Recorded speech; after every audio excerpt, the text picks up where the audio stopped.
Halo semuanya, perkenalkan nama aku Rosa Angelina Sugianta dengan NPM 220908123.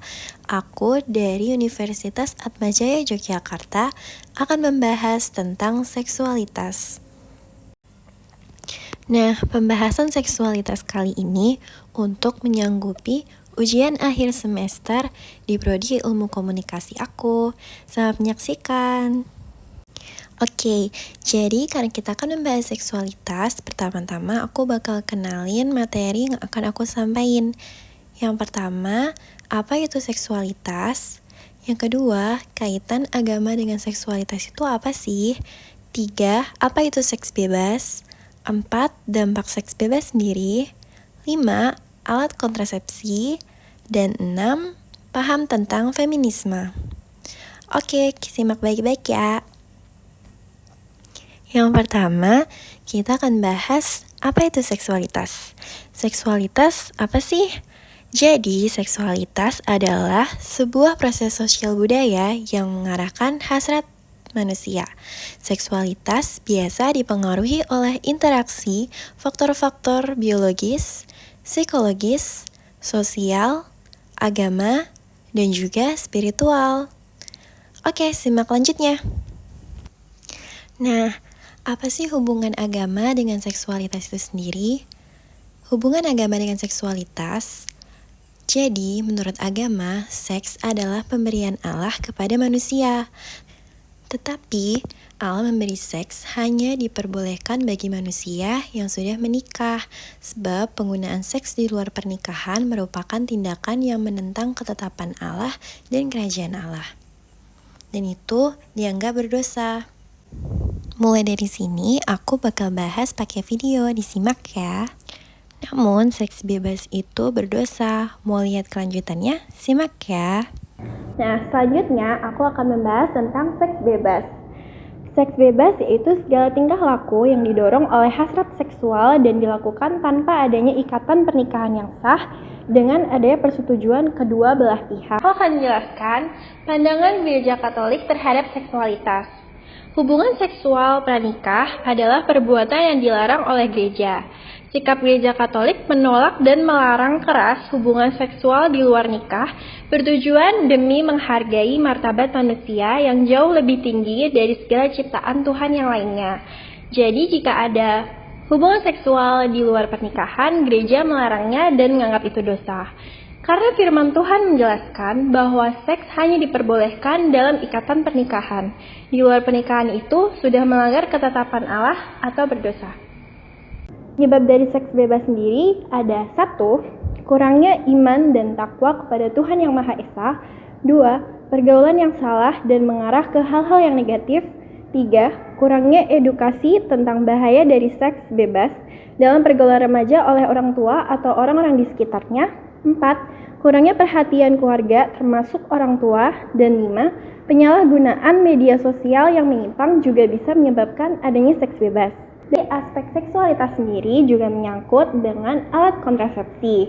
Alat kontrasepsi adalah metode atau alat yang digunakan untuk mencegah terjadinya kehamilan yang tidak diinginkan. Kontrasepsi bekerja dengan cara mempengaruhi level hormon alami dalam tubuh seperti hormon estrogen dan progesteron sehingga ovulasi tidak terjadi. Fungsi dari alat kontrasepsi ini yaitu mencegah kehamilan yang tidak diinginkan, mengurangi risiko tindakan aborsi, dan mengurangi risiko kematian ibu dan bayi. Nah, aku akan menjelaskan tentang feminisme. Secara etimologis, feminisme berasal dari bahasa Latin femina yang berarti perempuan. Feminisme sendiri merupakan rangkaian dari gerakan sosial, politik, dan ideologi yang memiliki tujuan untuk memperjuangkan hak-hak wanita, membangun dan menetapkan kesetaraan gender di segala aspek.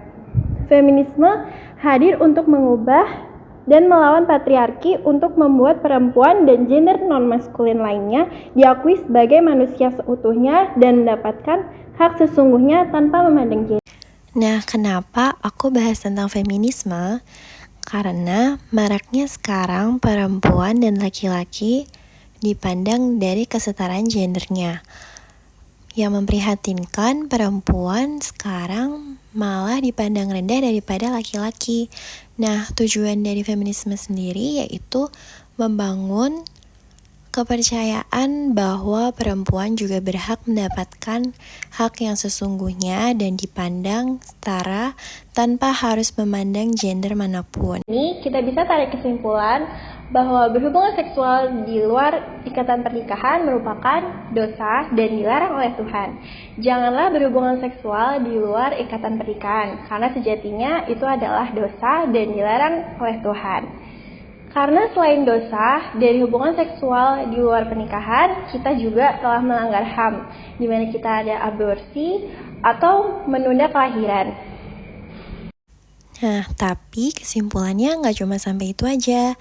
Dari sini kita bisa simpulin bahwa hubungan seksual di luar pernikahan memanglah tidak disarankan dan itu memang berdosa. Tetapi untuk kesimpulan feminisme, tadi gerakan untuk menjunjung martabat dan harga diri perempuan itu juga sangat penting.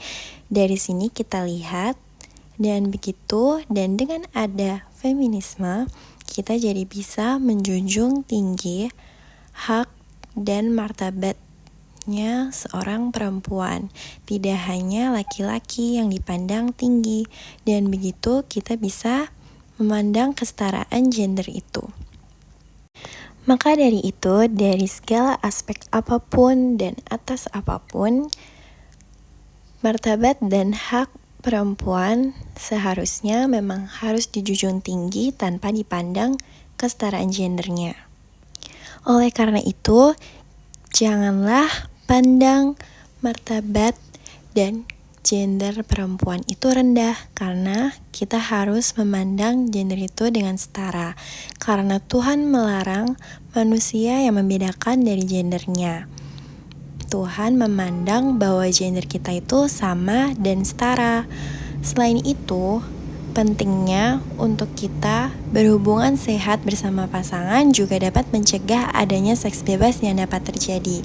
Dan begitu, kita juga menghargai kehendak Tuhan untuk beranak cucu, namun dalam segi yang baik. Oke, reminder dari aku nih ya, buat kalian semua, jangan sampai ada yang berhubungan seksual, jangan lakuin hubungan seksual.